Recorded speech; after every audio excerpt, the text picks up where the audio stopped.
नमस्कार। आज हम कुछ बहुत ही दिलचस्प और परीक्षा के लिहाज से महत्वपूर्ण मल्टीपल चॉइस सवालों यानी एमसीक्यूज की चीर-फाड़ करने वाले हैं। ये सवाल द इंडियन एक्सप्रेस अखबार में छपी खबरों पर आधारित है और यूपीएससी व अन्य सिविल सेवा परीक्षाओं की तैयारी करने वालों के लिए खास तौर पर तैयार किए गए हैं। लेकिन आज हमारा मकसद सिर्फ सही या गलत जवाब बताना नहीं है। हम एक जासूस की नज़र से इन सवालों को देखेंगे। हम उस दिमाग के अंदर झांकने की कोशिश करेंगे जो ये सवाल बनाता है। एक परीक्षक आपको कहाँ फंसा सकता है, वो कौन से छोटे छोटे जाल बिछाता है जिनसे बचकर निकलना जरूरी है। आज हम यही सीखेंगे। तो चलिए इस जानकारी के ढेर को सुलझाते हैं। पहला सवाल पर्यावरण से जुड़ा है। हाल ही में खबरों में देखे गए मेलेनोबैट्रिचिस इंडिकस के बारे में इन कथनों पर विचार करें। 1. यह मेंढक की एक प्रजाति है जो दक्षिणी पश्चिमी घाट की स्थानिक है, एंडेमिक है। 2. इसकी पीठ पर पीले रंग की धारीदार पैटर्न के कारण इसे आमतौर पर गैलेक्सी फ्रॉग के नाम से जाना जाता है। और 3. मतिकट्टन शोला नेशनल पार्क इसके ज्ञात आवासों में से एक है। इनमें से कौन सा या कौन से कथन सही है? अच्छा, गैलेक्सी फ्रॉग नाम तो बड़ा शानदार है। पहला कथन तो सीधा लगता है दक्षिणी पश्चिमी घाट की स्थानिक प्रजाति, और दूसरा कथन उसके नाम की वजह बता रहा है, पीठ पर पीले रंग की धारियां। सुनने में तो काफी तार्किक लगता है, एक खास पैटर्न की वजह से एक खास नाम। लगता तो है, और यहीं पर सवाल बनाने वाले ने पहला जाल बिछाया है। आपका अंदाजा कि पहला कथन सही है वो बिल्कुल सटीक है। ये प्रजाति वाकई दक्षिणी पश्चिमी घाट के अलावा दुनिया में कहीं नहीं मिलती। लेकिन दूसरा कथन जो नाम की वजह बताता है वो पूरी तरह से गलत है। अरे, तो फिर इसे गैलेक्सी फ्रॉग क्यों कहते हैं? इसकी वजह पीली धारियां नहीं बल्कि इसका रूप है। इस मेंढक का शरीर गहरा काला होता है और उस पे छोटे छोटे चमकीले नीले रंग के धब्बे होते हैं। अच्छा। हाँ, ये धब्बे रात के अंधेरे आसमान में चमकते तारों या किसी आकाशगंगा यानी गैलेक्सी की तरह दिखते हैं। इसलिए इसे गैलेक्सी फ्रॉग कहा जाता है। परीक्षक ने नाम तो सही दिया, लेकिन उसके पीछे का कारण बदल दिया।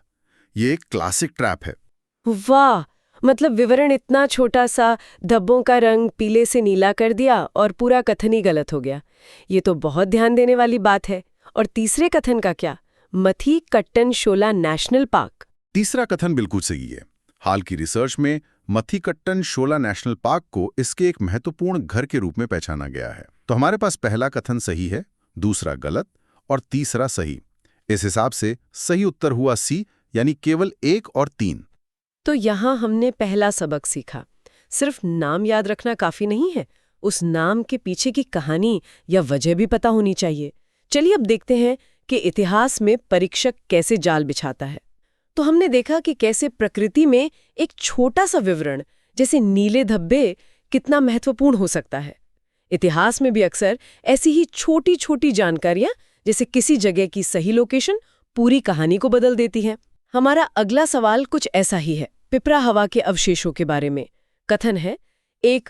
पिपरा हवा का खुदाई स्थल बिहार राज्य में स्थित है। 2. इस स्थल पर मिली पुरातात्विक खोजें शाक्य वंश और प्राचीन कपिलवस्तु के साथ उनके संबंध के लिए महत्वपूर्ण है। और 3. यहाँ पाए गए अवशेषों को भगवान बुद्ध के अस्थि अवशेष के रूप में पूजा जाता है। ये एक बेहतरीन सवाल है क्योंकि इसमें इतिहास, भूगोल और पुरातत्व तीनों मिल जाते हैं। ये यूपीएससी का पसंदीदा तरीका है, जहां विषयों के बीच की लकीरें मिट जाती हैं ना। सही बात है। तो पहले कथन से शुरू करते हैं, इसकी लोकेशन बिहार। अब बिहार और उत्तर प्रदेश पड़ोसी राज्य हैं और ऐतिहासिक स्थल अक्सर सीमा के आसपास होते हैं। यहाँ गलती की गुंजाइश तो है। और आपने बिल्कुल सही नस पकड़ी है। पहला कथन वो सीधा सीधा गलत है। पिपरा हवा बिहार में नहीं बल्कि उत्तर प्रदेश के सिद्धार्थनगर जिले में है, जो नेपाल सीमा के बेहद करीब है। ये एक बहुत ही आम जाल है जहां 2 पड़ोसी राज्यों के बीच भ्रम पैदा किया जाता है। तो पहला कथन तो बाहर हो गया। अब दूसरे और तीसरे कथन पर आते हैं, जो इसके ऐतिहासिक महत्व की बात कर रहे हैं। शाक्य वंश, कपिलवस्तु और बुद्ध के अवशेष, ये तो बहुत बड़ी बात है। बिल्कुल, और ये दोनों कथन पूरी तरह से सही है। कई बड़े इतिहासकार और पुरातत्वविद मानते हैं कि पिपरा हवा ही प्राचीन कपिलवस्तु है, यानी शाक्यों की राजधानी, जहां राजकुमार सिद्धार्थ का बचपन बीता। अच्छा। और जो बात इसे पुख्ता करती है वो है यहाँ मिले कलश। उन पर प्राचीन ब्राह्मी लिपि में लिखा है कि ये भगवान बुद्ध के अवशेष हैं, जिन्हें उनके शाक्य वंश के लोगों ने संभाल कर रखा है। इन पवित्र अवशेषों को आज भी भगवान बुद्ध की अस्थियों के रूप में ही पूजा जाता है। एक छोटी सी भौगोलिक गलती से पूरा ऐतिहासिक संदर्भ ही बदल सकता है। ये हमें याद दिलाता है कि नक्शे पर एक बिंदु असल में किसी संस्कृति की पूरी कहानी का केंद्र हो सकता है। चलिए अब प्राचीन इतिहास की खुदाई से निकलकर आधुनिक कृषि विज्ञान की जमीन पर आते हैं। सवाल मीथेन उत्सर्जन से जुड़ी एक तकनीक ऑल्टरनेट वेटिंग एंड ड्राइंग यानी AWD के बारे में है। 1. यह फसल चक्र के दौरान धान के खेतों में अवायवीय स्थितियां बनाकर मीथेन उत्सर्जन को कम करने की एक रणनीति के रूप में काम करती है। 2. यह पारंपरिक निरंतर बाढ़ सिंचाई विधियों की तुलना में पानी की खपत को काफी कम करती है। और 3. यह मिथेनोट्रॉफ्स के विकास को बढ़ावा देती है, जो मीथेन के ऑक्सीकरण में मदद करते हैं। 1 मिनट, पहला कथन थोड़ा अजीब लग रहा है। यह कह रहा है कि यह तकनीक अवायवीय यानी बिना हवा वाली हालत बनाकर मीथेन कम करती है। जहां तक मुझे पता है, मीथेन तो बनती ही तब है जब ऑक्सीजन नहीं होती, तो ये तो उल्टा लग रहा है। शाबाश, आपने परीक्षक का सबसे बड़ा जाल पकड़ लिया। ये कथन सिर्फ अजीब नहीं, बल्कि विज्ञान को पूरी तरह से उलट देता है, और इसीलिए यह गलत है। देखिए, धान के खेतों में मीथेन तब बनती है जब उनमें लगातार पानी भरा रहता है, जिससे मिट्टी में ऑक्सीजन खत्म हो जाती है और अवायवी हालत बन जाती है। AWD तकनीक का तो पूरा मकसद ही इस अवायवी हालत को तोड़ना है। यानी आसान भाषा में कहें तो खेत को सांस लेने का मौका देना, ताकि जमीन में ऑक्सीजन जा सके। बिल्कुल सही शब्द। इसमें खेत को समय समय पर सुखाया जाता है, जिससे मिट्टी में हवा पहुंचती है, और जैसे ही ऑक्सीजन अंदर जाती है, मीथेन बनाने वाले बैक्टीरिया काम करना बंद कर देते हैं। तो ये तकनीक अवायवी स्थिति बनाती नहीं, बल्कि उसे खत्म करती है। अब दूसरे कथन को देखिए। ये तो सीधा है।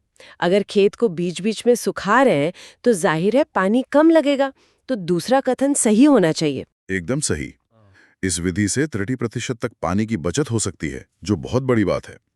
और अब तीसरा कथन, जो मीथेनोट्रॉफ के बारे में है, यह इस तकनीक का एक और छुपा हुआ फायदा है। मीथेनोट्रॉफ ऐसे बैक्टीरिया होते हैं जो मीथेन को अपना भोजन बनाते हैं, मतलब उसे खा जाते हैं, लेकिन ये अपना काम तभी करते हैं जब ऑक्सीजन मौजूद हो। अच्छा, हाँ, तो जब हम AWS से खेत में हवा पहुंचाते हैं, तो ये मददगार बैक्टीरिया भी सक्रिय हो जाते हैं और बची खुची मीथेन को भी खत्म कर देते हैं। तो यह तकनीक एक तीर से कई निशाने लगाने जैसी है। पानी भी बचता है, मीथेन का उत्पादन भी रुकता है, और जो थोड़ी बहुत मीथेन बनती है उसे भी दूसरे बैक्टीरिया साफ कर देते हैं। यह सिर्फ पर्यावरण के लिए ही नहीं, बल्कि किसानों की अर्थव्यवस्था के लिए भी एक क्रांति जैसी है। पानी का कम इस्तेमाल मतलब लागत में कमी, और ग्रीन हाउस गैस कम करना मतलब वैश्विक जिम्मेदारी निभाना। ये एक दुर्लभ विन विन स्थिति है। आपने बिल्कुल सही निचोड़ निकाला। तो पहला कथन गलत, दूसरा और तीसरा सही, यानी सही जवाब है B। अब एक ऐसे सवाल पर आते हैं जो सीधे सीधे आपकी याददाश्त और करंट अफेयर्स पर आपकी पकड़ को परखता है। सवाल है, हाल ही में खबरों में देखा गया शब्द सेमाग्लूटाइड मुख्य रूप से किससे संबंधित है? A.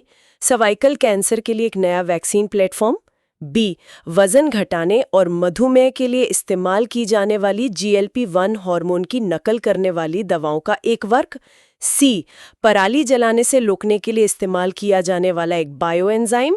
या D. समुद्र तल में पाया जाने वाला एक महत्वपूर्ण खनिज। ये एक सीधा तथ्यात्मक सवाल है। अगर आपने पिछले कुछ महीनों में स्वास्थ्य से जुड़ी खबरें पढ़ी हैं, तो इसका जवाब आपको पता होगा। इसका सही जवाब है B। ठीक है, जवाब तो B है, लेकिन ये काम कैसे करता है? GLP-1 हार्मोन की नकल करना, इसका क्या मतलब है? क्या ये शरीर को किसी तरह का धोखा देने जैसा है? आपका सवाल बहुत अच्छा है, और हाँ, एक तरह से ये शरीर को एक बहुत ही होशियार तरीके से धोखा देना ही है। इसे ऐसे समझिए, हमारे शरीर में GLP-1 नाम का एक प्राकृतिक हार्मोन होता है। जब हम खाना खाते हैं तो ये हार्मोन निकलता है और हमारे दिमाग को सिग्नल भेजता है कि भाई पेट भर गया है, अब खाना बंद करो। साथ ही ये ब्लड शुगर को भी कंट्रोल करता है। सेमाग्लूटाइड दवा इसी हार्मोन की एक बहुत अच्छी नकल है। ये एक नकली चाबी की तरह है जो असली चाबी के ताले में एकदम फिट हो जाती है। शरीर में जाकर ये दवा उन्हीं जगहों पर काम करती है जहां असली GLP-1 हार्मोन करता, और शरीर को लगता है कि पेट भरा हुआ है। इसीलिए ये वजन घटाने और टाइप 2 डायबिटीज के इलाज में इतनी कारगर साबित हो रही है। ये तो कमाल का उदाहरण है। ये दिखाता है कि विज्ञान और तकनीक से जुड़े जो नए शब्द चर्चा में हैं, उन पर नजर रखना कितना जरूरी है। ये सिर्फ एक दवा का नाम नहीं, ये स्वास्थ्य के क्षेत्र में एक बड़े बदलाव का संकेत है।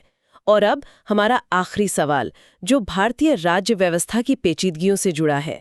ये सांसदों और विधायकों की अयोग्यता के बारे में है। कथन है, 1. जनप्रतिनिधित्व अधिनियम 1951 के तहत यदि किसी सांसद विधायक को 2 साल या उससे अधिक की जेल की सजा होती है तो उसे दोषी ठहराए जाने पर तुरंत अयोग्य घोषित कर दिया जाता है। 2. किसी उच्च न्यायालय द्वारा सजा पर रोक लगाना किसी अयोग्य सांसद विधायक की सदस्यता बहाल करने के लिए पर्याप्त है। और 3. लिली थॉमस मामले में सुप्रीम कोर्ट ने उस प्रावधान को रद्द कर दिया था जो दोषी सांसदों विधायकों को उनकी अपील लंबित होने पर अपनी सीटें बनाए रखने की अनुमति देता था। ये सवाल कानून की बारीकियों पर आपकी पकड़ को परखता है। यहाँ एक एक शब्द का वजन है और जरा सी चूक आपको गलत जवाब की ओर ले जा सकती है। चलिए पहले कथन से शुरू करते हैं। 2 साल या उससे ज्यादा की सजा पर तत्काल अयोग्यता। ये तो काफी सुनावा लगता है। और ये बिल्कुल सही है। जनप्रतिनिधित्व अधिनियम यानी आरपीए 1951 की धारा 8(3) यही कहती है। इसमें कोई दो राय नहीं है। पहला कथन सही है। अब दूसरा कथन, जो मुझे लगता है कि इस सवाल का असली पेंच है, ये सजा पर रोक की बात करता है। क्या सजा पर रोक लगने से सदस्यता वापस मिल जाती है? और यही वो कानूनी बारीकी है जहां परीक्षक आपको फंसाना चाहता है। ये कथन गलत है। देखिए, कानून में 2 अलग-अलग चीजें हैं। एक है दोषसिद्धि, कन्विक्शन, यानी अदालत का ये मानना कि आप दोषी हैं, और दूसरी है सजा, सेंटेंस, यानी आपको क्या दंड मिला है। अच्छा, सजा पर रोक का मतलब सिर्फ इतना है कि आपको फिलहाल जेल नहीं जाना पड़ेगा, लेकिन आप पर लगा दोषी का ठप्पा बना रहता है। अरे, तो मतलब अगर किसी की सजा पर रोक लग भी जाए, तब भी तकनीकी रूप से वो एक दोषी व्यक्ति ही है, जब तक कि दोषसिद्धि पर रोक ना लगे। ये तो बहुत बड़ा कानूनी पेच है। बिल्कुल, सदस्यता वापस पाने के लिए या अयोग्यता से बचने के लिए सिर्फ सजा पर रोक काफी नहीं, बल्कि ऊपरी अदालत को दोष सिद्धि पर रोक, स्टे ऑन कन्विक्शन, लगानी पड़ती है। और ऐसा अदालतें बहुत ही असाधारण मामलों में करती हैं। जब मैं तैयारी कर रहा था तो दोष सिद्धि और सजा के बीच का ये अंतर समझने में मुझे कुछ दिन लग गए थे। ये उन छोटी छोटी जगहों में से एक है जहां यूपीएससी आपकी एकाग्रता को परखता है। ये बहुत ही जरूरी जानकारी है। अब तीसरे कथन के बारे में बताइए, जो लिली थॉमस मामले से जुड़ा है। तीसरा कथन भी पूरी तरह सही है। 2013 से पहले आरपीए अधिनियम की धारा 8(4) दोषी सांसदों विधायकों को एक 3 महीने का सुरक्षा कवच देती थी ताकि वे अपील कर सकें। 2013 के ऐतिहासिक लिली थॉमस बनाम भारत संघ के फैसले में सुप्रीम कोर्ट ने इस कवच को असंवैधानिक बताकर खत्म कर दिया और कहा कि अयोग्यता का नियम सबके लिए बराबर है और ये तुरंत लागू होगी। तो पहला और तीसरा कथन सही है, जबकि दूसरा गलत है। इसलिए सही उत्तर है सी, केवल 1 और 3। यहाँ हमने सीखा कि राज व्यवस्था के सवालों में कानूनी भाषा की सटीकता और शब्दों के सही अर्थ को समझना कितना ज्यादा जरूरी है। तो आज हमने 5 अलग अलग विषयों के सवालों की चीरफाड़ की। हमने देखा कि परीक्षक कैसे जाल बिछाता है, कभी नाम के पीछे का कारण बदलकर, कभी मिलती जुलती लोकेशन देकर, कभी किसी वैज्ञानिक प्रक्रिया को उल्टा कर, तो कभी कानून के 2 मिलते जुलते शब्दों के बीच। इन सवालों से एक बड़ा सबक ये मिलता है कि सिविल सेवा परीक्षा सिर्फ जानकारी रटने का खेल नहीं है। ये उस जानकारी को सही संदर्भ में समझने, उसका विश्लेषण करने और उसे लागू करने की क्षमता का इम्तिहान है। हर गलत विकल्प एक सीखने का अवसर है। ये आपको सिखाता है कि सोचना कैसे है और कहां पर आपसे चूक हो सकती है। आज के विश्लेषण के बाद एक विचार मन में आता है, क्या परीक्षा की तैयारी का सबसे अच्छा तरीका सिर्फ सही उत्तर रटना है या हर गलत विकल्प के पीछे छिपे क्यों को समझना है? शायद जानकारी और ज्ञान के बीच का असली फर्क इसी क्यों में छिपा है।